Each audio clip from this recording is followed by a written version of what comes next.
Cada vegada hi ha més gent conscient de la importància de perseverar en català en els usos interpersonals. Però sempre hi ha situacions extremes, una emergència, un turista que han robat, en què canviem de llengua per una causa major.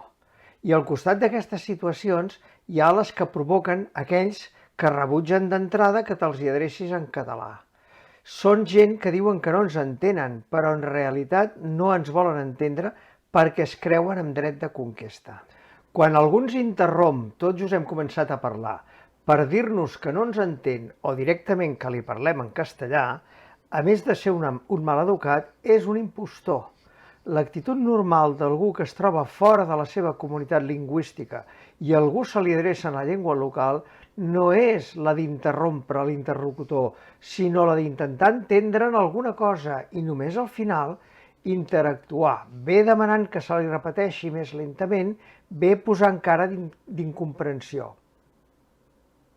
En un altre vídeo parlaré dels que ens deixen parlar però després fan veure que no ens han entès. Mentrestant, persevereu en català.